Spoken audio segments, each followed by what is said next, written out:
How's it going? Hey Kelly, how you doing? Good. Welcome to your first podcast guest here on Navigating the Grid. Excited to have you. I'm pumped. I'm a fan. I listen to it. It's great. That's awesome. Well, if you guys don't know Keith, I don't know how you don't, but Keith is the CEO of Operant Networks.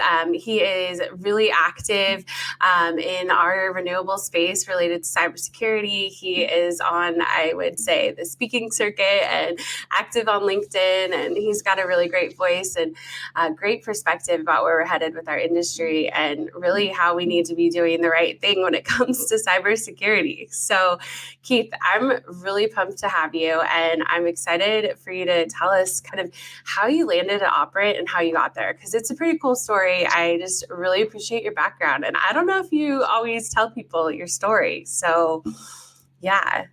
Cool. Yeah. Well, thanks again for inviting me. But yeah, so the short version of it is I was lucky enough to join a solar technology company. So I'd started in the solar industry back in 2008. And then a couple years into that, I was lucky enough to join this team of folks at a company called Solmetric, which was widely known and respected and used around the world. And we were able to build that company and eventually sell that company to one of the large solar players.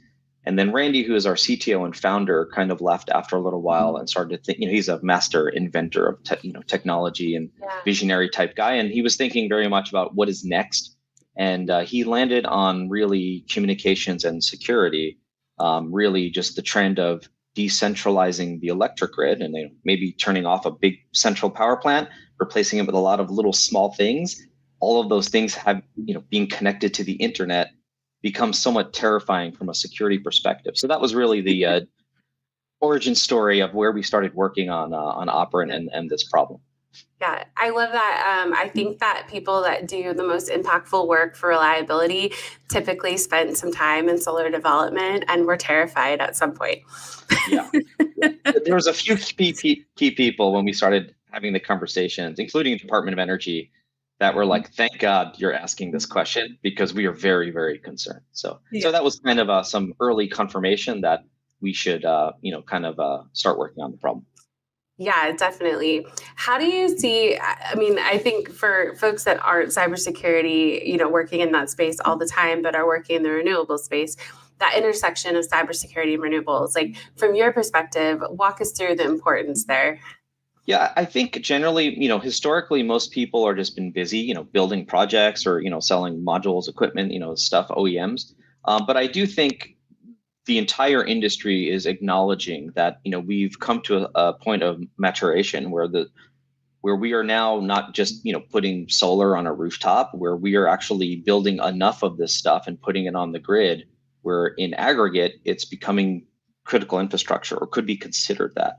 And I think a lot of people in our industry recognize that, but they're not entirely sure what they should do because they don't have that deep security background. Yeah. What kind of risks are you seeing right now in your space? I mean, there's a lot happening in the world of cyber and infrastructure. I mean, historically, also the other trend that's kind of new is that there wasn't really a incentive for the adversary, the cyber hackers, to come into critical infrastructure or the world of like industrial machines. There wasn't really a monetary reason or reason, but what's going on now in the geopolitical world from adversary nation states, as we call them, or even from like the black market of criminals, there are now incentives to actually start targeting the world of industrial and critical infrastructure. So that is also new. And there are, we see in the news, maybe like school districts or municipalities or hospitals getting hit with cyber attacks for what's called ransomware. And this is starting to happen in our sector as well. Yeah, we've seen a few ransomware attacks over the past year, and we've definitely seen even on in our intrusion detection side of the house, seeing things coming from all over the world, right? And I think you're seeing that volume constantly across all of your customers. Yeah. This is definitely becoming a new focus for everyone. And again, our industry, because the industry is relatively new compared to say like electric utilities or some of this legacy stuff, we're all learning together to how to continue to grow very rapidly, but also now starting to understand that we have some responsibility from a security perspective. It's interesting too. I always wonder, I'd be curious what you think, but I feel like we kind of have a bigger target sometimes too, where, these sites are built by people with more of a financial focus, and then we have assets deployed like trackers that have wireless systems, things like that. And then these sites are being operated by a third party O&M that's, halfway across the country, remoting in. We have inverter techs that are plugging laptops in to change settings. I mean, I feel like the threat landscape is quite large. What do you think? Yeah, the complexity, yeah, you're spot on. I mean, the complexity, the way the things used to work and the way it used to work, which is like you have a power plant and you have a dedicated like fiber connection, and you have one entity that's only allowed to communicate on that line. So, you're just building this big cyber wall around that one thing. And if anyone else happens to be on that network, that's the alarm. That's the problem. In our world, what you're saying is like you have, in one single facility, you might have, 5 or 6 different stakeholders that are all coming and going remotely, accessing equipment in the field, pulling data to different public cloud infrastructure using things like, wireless cellular connections. And all of that makes this world extremely complicated. So I agree with you. So we have this issue where the complexity of these systems are growing exponentially just at the right time, that also we're becoming a focus of a target, which makes the world pretty interesting from where we both sit. It does. One of the things I really appreciate about you is you make the how to fix it or how to make it better easy to understand. So walk us through, for kind of the novice here that's listening, our audience is kind of a widespread, not all cybersecurity people.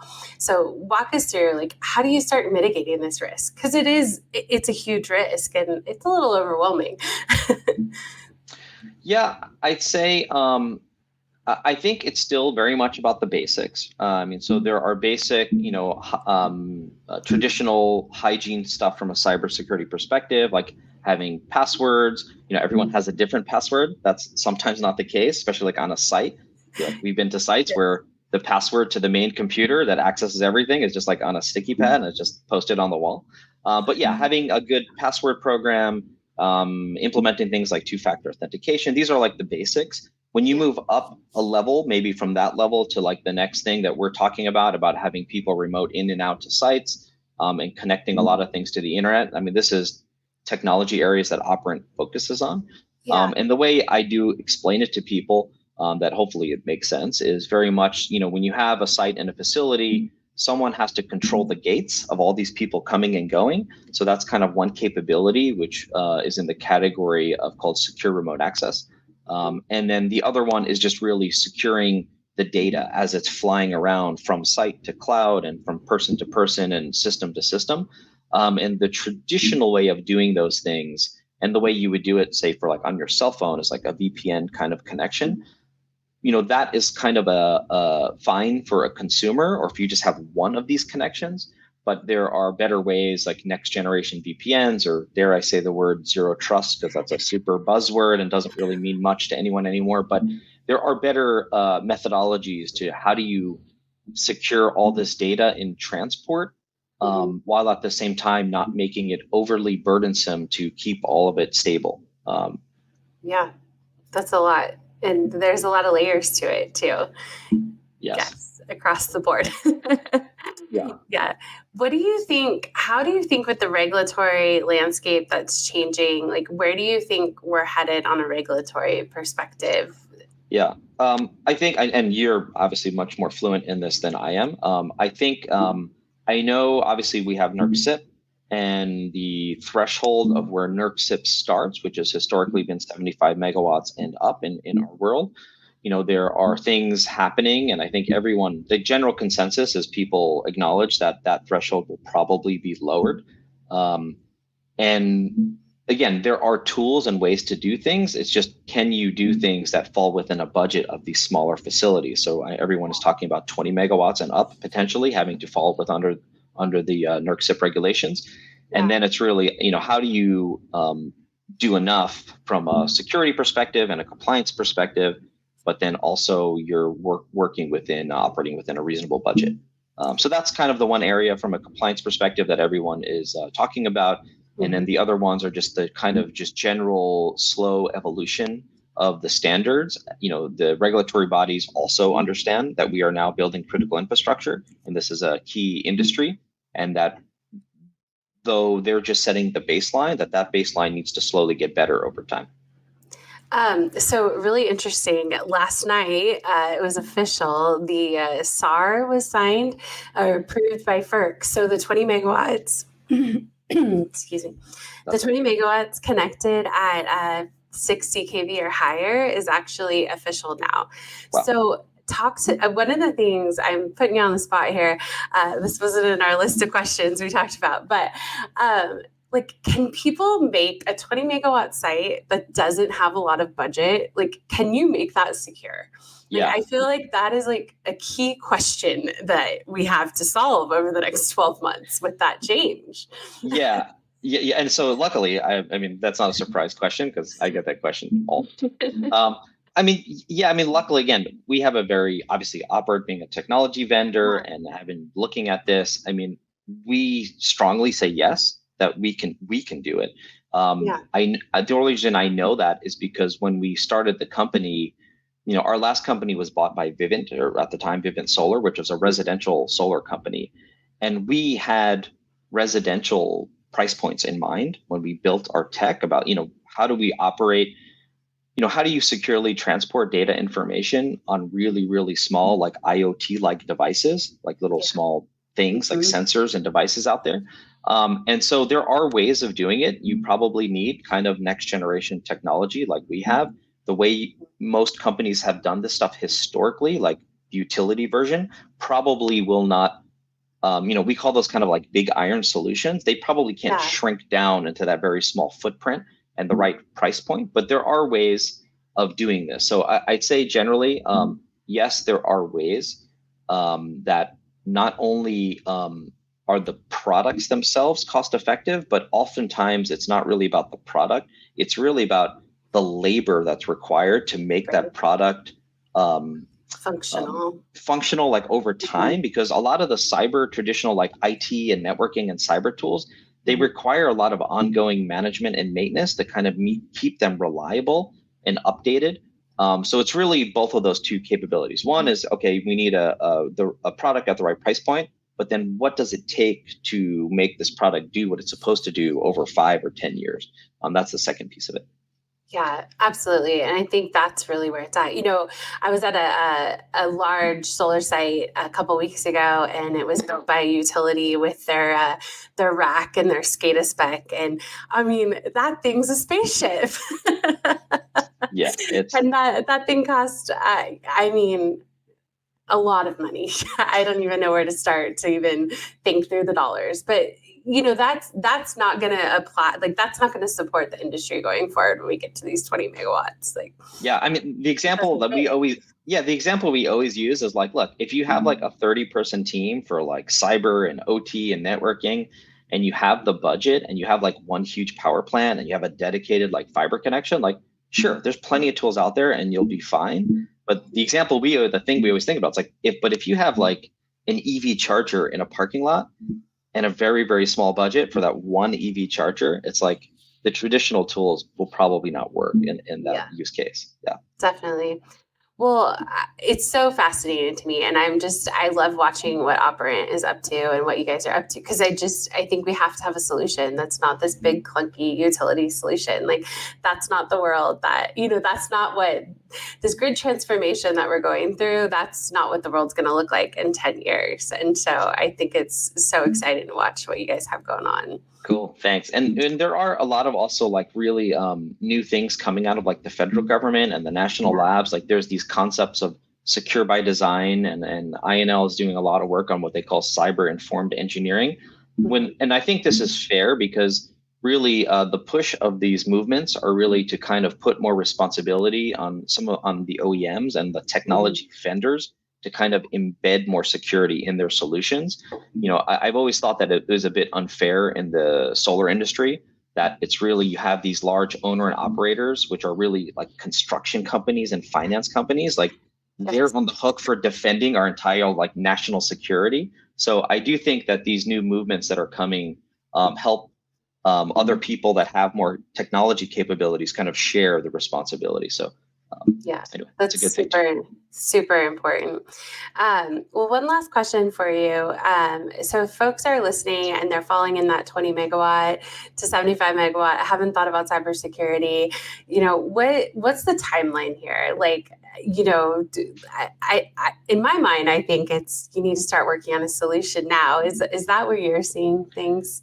Yeah, I think, I mean, again, and you probably know the timeline better than I do, frankly, but I think it is definitely time to start talking about it because, I think people felt the pain in the solar industry. A lot of people had cellular connections. I mean, this is smaller solar stuff where they had these like 3G modems that would sunset, and then all of a sudden they would Yes. get these notifications that like all of your fleet is going to stop communicating in like a year from now. Mhm. So I think the industry has learned to start planning for this stuff early when it's talking about upgrading all your facilities or across your whole fleet kind of thing. So now is absolutely the time to start thinking about and planning for what you would deploy in the field. That would give you enough time to kind of just make it part of your regular scheduled maintenance or upgrades. So it probably has the least amount of cost impact for most customers. Definitely. I think that 3G is funny. That's like circa 2017, 2018, and I'm pretty sure I had like 42 modems to replace in like a 3 month period. Yeah. Yeah, that was very painful. So I think a lot of people learn. I use that example sometimes Yeah. for this conversation. It's like just start planning now. You have time. Like regulations don't move extremely fast, but you definitely want to plan. And also, like the way our world works is that if you have new sites coming online, those you want to make sure that they're already ready and they're already going to be fall within the compliance because you don't want to have to go back 2 years from now and kind of rip and replace the infrastructure that's in there. You might as well just design it in now. So we're having a lot of those conversations with folks at the moment. That's awesome. Well, Keith, thank you so much for being here. I just really appreciate you making cybersecurity easy to understand, and I appreciate that you guys are finding solutions that are not utility level for all of us solar people. Awesome. Cool. Well, thanks for having me. I really appreciate it. Yeah. It's awesome talking to you. Awesome. Thank you so much. Cool. Thanks, Kelly.